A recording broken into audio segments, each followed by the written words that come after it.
E aí pessoal do Você Mais Rico, aqui quem fala é Bruno Perini, criador do canal. E nesse vídeo eu quero responder uma pergunta que eu recebo bastante lá no Instagram, aqui no YouTube, principalmente do público mais novo ou do público mais velho que tem filhos mais novos, que seria sobre os conselhos que eu daria para alguém que está começando a sua vida profissional agora, aquele pessoal que está entrando na faculdade ou até antes disso não sabe o que fazer, deixando bem claro que esses conselhos não servem só para esse pessoal, serve para muito mais gente, mas eles são mais efetivos quanto antes forem utilizados, porque afinal de contas o tempo é importante. Ele é um grande aliado na busca pela riqueza. Inclusive, começando com o primeiro conselho, seria justamente um sobre o tempo, para você começar a investir e também a guardar dinheiro o quanto antes, né? Quanto antes, melhor. Primeiro, pensando de maneira prática na própria fórmula dos juros compostos. Você tem que o montante final será igual a um capital inicial vezes, entre parênteses, 1 mais uma taxa de juros elevada ao período temporal. Então, veja que o componente que é exponencial nessa fórmula,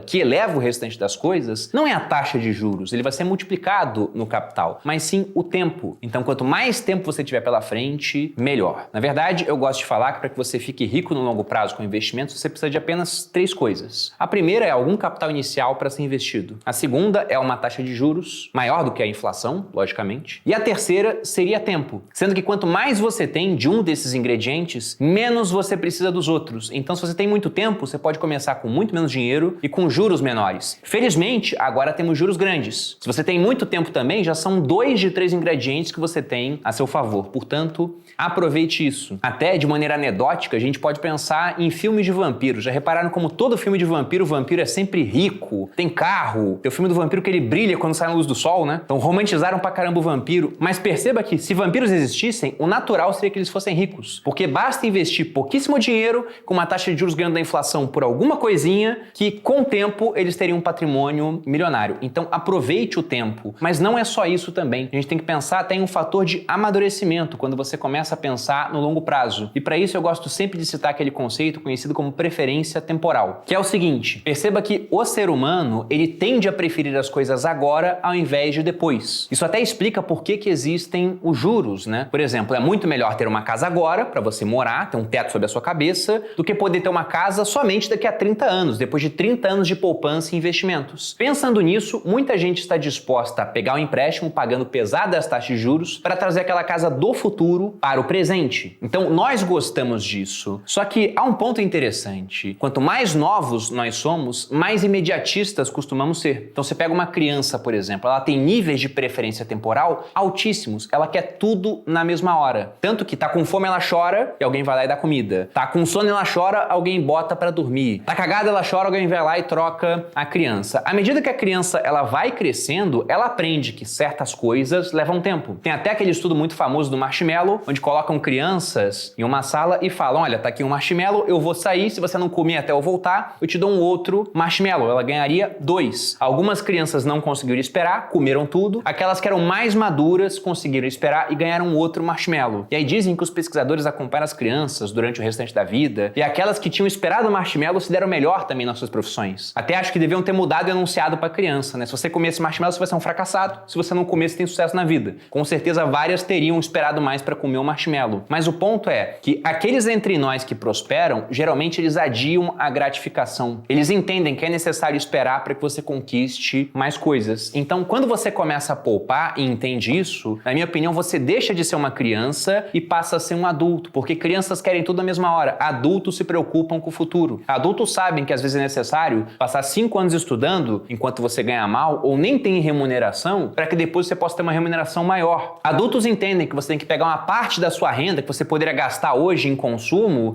e investir para que lá na frente você tenha capacidade de poder consumir mais, você vai ter poder de consumo maior e muito mais segurança, porque o tempo passa, para o patrimônio ele costuma ser bom, para nós, né, seres orgânicos, ele vai nos deteriorando até que uma hora a gente morre. Mas, inclusive, ter patrimônio nessa hora é interessante, porque você não consegue mais cuidar das pessoas neste plano depois que você vai embora. Mas o patrimônio que você deixou pode resolver muitos problemas na vida delas. Então preocupe-se com isso e quanto antes se preocupar, melhor. O segundo conselho seria sobre aprender o máximo possível de forma autônoma. Nós temos pessoas que costumam aprender com os próprios erros, temos pessoas que são mais inteligentes ainda e aprendem com os erros dos outros, é o que a gente tem que tentar fazer, e tem um terceiro grupo que nunca aprende, infelizmente. Mas o ponto de aprender de forma autônoma é que aquele que aprende antes está apto quarto, a ensinar antes também. Então sabe aquela ideia que as pessoas têm de que, não vou ler esse livro, eu vou esperar virar filme? Pois é, quem lê o livro faz o filme, vende os ingressos e ganha dinheiro. Eu só estou aqui porque eu fiz isso lá atrás. Quando eu comecei a investir, eu não pensei que um dia eu falaria sobre investimentos na internet. Na verdade, se há 5 anos, quando eu estava começando o meu canal, alguém chegasse para mim e dissesse: não, Bruno, com o tempo você vai ser um dos maiores canais de finanças do Brasil e inclusive vai viver desse tipo de coisa e vai ser sócio de um grupo que tem essa vertente, eu ia falar, cara, né? Me dá um pouco do que você usou porque deve ser boa essa substância, né? Porque eu não acreditava que isso iria acontecer. E isso só aconteceu porque eu me dediquei durante anos a aprender, não só sozinho, eu tive também cursos, livros, professores durante essa fase, mas eu aprendi muito sozinho também. Então, não depender dos outros para aprender é muito bom. É lógico que é mais difícil, mas quanto mais você for capaz de aprender com o mínimo de atenção externa, melhor para você. E para quem quer empreender, melhor ainda porque você pode ensinar antes dos outros, como aconteceu exatamente comigo. O terceiro conselho seria para diversificar suas fontes de renda, fazendo uma analogia e pensando em pernas de uma mesa como se fossem as suas fontes de renda. Repare que uma mesa que tem 3 pernas é mais estável do que uma mesa que tem 2, que por sua vez costuma ser mais estável do que uma mesa que tem uma única perna, a não ser que essa única perna seja realmente muito grande. Uma tora, ou seja, uma renda principal tão grande que você consegue gastar pouco dela e investir o restante para ter um patrimônio cada vez maior, mas só esse patrimônio, na minha opinião, já iria ser uma outra perna da sua mesa. Mas o ponto é, pensando em pernas finas, quem tem uma mesa com uma única perna, essa mesa tomba. Com 2 é mais estável, mas nem tanto. Com 3, aí já tem muito mais estabilidade. O que seriam 3 pernas? Sua renda principal, algum tipo de renda extra e dinheiro que está vindo dos seus investimentos que poderiam ser usados para consumir agora, mas se você for inteligente, você vai lembrar do conselho 1, vai poupar esse dinheiro para investir mais e ter um montante cada vez maior com o passar do tempo. Mas se você tem 3 pernas, essa mesa já é estável, o que aconteceria se tivesse 4 pernas, 5 pernas, 6 pernas, uma mesa com 10 pernas? E um design não faz mesas com 10 pernas, não fica apresentável do ponto de vista estético, mas do ponto de vista financeiro, é o que eu julgo bem interessante, foi o que eu procurei para a minha vida. Hoje, por exemplo, eu tenho várias fontes de renda pensando nos produtos diferentes que eu tenho na internet. Então, como sócio do Grupo Primo, tem a Finclass, tem o Stage, tem outras plataformas que podem vir a ser lançadas, tem o meu curso Viver de Renda, a gente lançou Viver de Renda Cripto, tem a renda do canal do YouTube, aí fora do Grupo Primo tem os negócios da minha esposa também, que por mais que sejam delas como somos casados, o que é dela é meu, o que é meu é dela. Então veja que nós montamos um ecossistema onde mesmo que alguma coisa dê muito errado com alguns braços do negócio, a gente estaria perdendo umas pernas da mesa, mas a mesa em si não cai. De certa maneira, isso é conquistar um pouco mais de estabilidade. E aí sempre que eu falo isso, o pessoal vem com a frase do Flávio Augusto e fala: estabilidade não existe. Eu concordo com isso, né? Estabilidade ficar parado em um certo ponto, de fato, isso não existe. Mas eu acredito muito em equilíbrio dinâmico. E veja que se, por exemplo, eu tivesse aqui um recipiente côncavo, pegasse uma bola e colocasse no meio do recipiente, ela tá em equilíbrio, não vai sair daí. Aí se de repente alguma coisa acontece na vida dessa bolinha, né? Ela perdeu algumas pernas da mesa dela, eu vou e desloco essa bola nesse recipiente. Na hora que eu solto, ela tende a retornar ao equilíbrio. Então ela não tá sempre em equilíbrio, mas dinamicamente ela retorna até o equilíbrio. Então uma mesa com várias pernas vai fazer a sua vida ficar muito mais equilibrada. O que é totalmente diferente daquele pessoal que depende de uma única fonte de renda, que não tem reserva, que não investe, que não poupa pensando no futuro. Ao invés de ser uma forma côncava, imagine agora uma forma convexa, um monte. Você coloca uma bolinha no topo desse monte. Isso é você no seu emprego, se dando bem, sendo promovido, mas dependendo apenas dele e não fazendo reserva. O que acontece se de repente a vida vai te dar um peteleco? Você sai desse monte e nunca mais retorna àquela condição, a não ser que novamente alguém te coloque lá. Já da outra forma, você retornaria naturalmente ao equilíbrio que está no meio. A quarta dica seria para você aprender através da história, mas não se limitar ao aprendizado histórico. E eu digo isso pelo seguinte, né? Já citei anteriormente que é muito melhor aprender com os erros dos outros do que com seus próprios erros. Até porque nós temos uma vida limitada, não vai dar para cometer todos os erros. E certos erros também são irremediáveis, eles podem nos levar até a ruína. Então, quanto mais você souber sobre como as pessoas atingiram o sucesso, mas julgo eu, principalmente, como elas fugiram do sucesso e fracassaram, melhor. E por que eu digo que é melhor até estudar histórias de fracasso do que de sucesso? Porque muitas vezes a gente é iludido pelo chamado viés do sobrevivente. Então, por exemplo, você vê alguém que alcançou muita fama, muito dinheiro, a pessoa conta a história dela e mostra: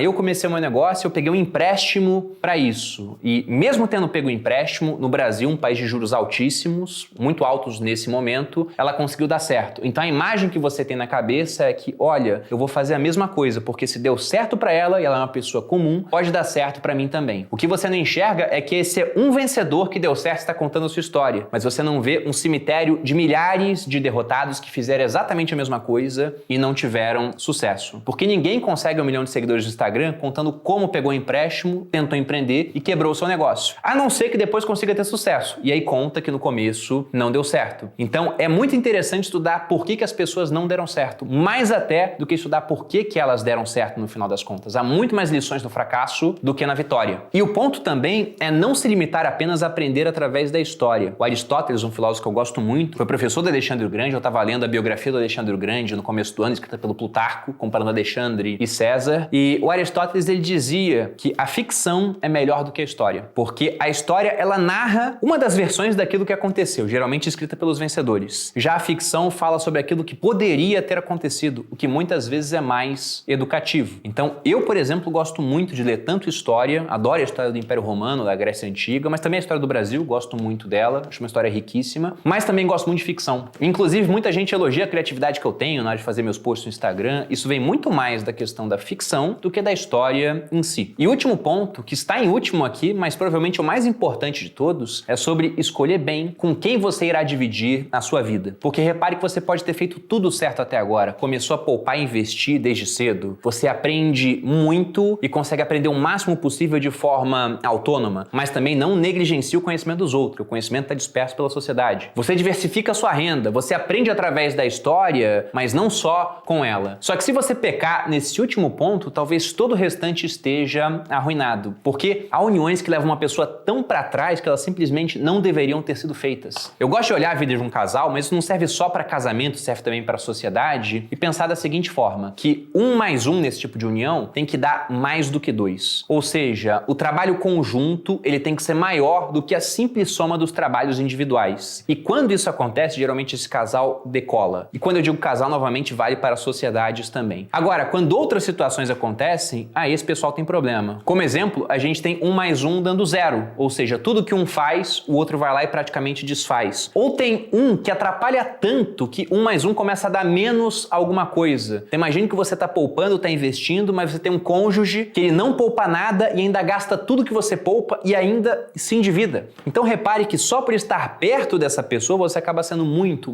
prejudicado. E com isso eu não estou dando uma dica do tipo, case com alguém que tenha patrimônio, com uma pessoa rica. Não, não é isso. Até porque o que torna uma pessoa rica de fato não é o patrimônio que ela tem, mas sim o que ela tem na cabeça, o que ela sabe fazer com o dinheiro. Eu penso inclusive que no longo prazo o que tende a acontecer é que as pessoas só consigam reter nas mãos aquele dinheiro que elas estejam preparadas para lidar. O que para muitos brasileiros é nada, ou até menos do que nada, já que o pessoal encara como algo normal ter dívidas. Mas dos 5 conselhos, esse para mim é o principal. Tenha muito cuidado com quem você chama para sua vida, com quem você mantém na sua vida principalmente, porque isso pode anular toda a parte boa que você fez e te deixar ainda numa situação muito ruim. Bom, esses foram os meus 5 recados, mas com certeza você também tem recados para dar para os mais jovens. Coloque aqui nos comentários aquela dica que faltou neste vídeo, mas que você acha que vale a pena ser compartilhada, que você daria para o seu filho, para sua filha, para aquela pessoa jovem de quem você gosta muito. Porque afinal de contas, novamente, o conhecimento está disperso pela sociedade. Eu conto com as cabeças de vocês para que a gente possa refinar e aumentar essa lista, para que ela tenha impacto na vida de cada vez mais pessoas. Se você gostou desse vídeo, dê seu like, se inscreva no canal Você Mais Rico, me siga nas redes sociais, um grande abraço e até a próxima.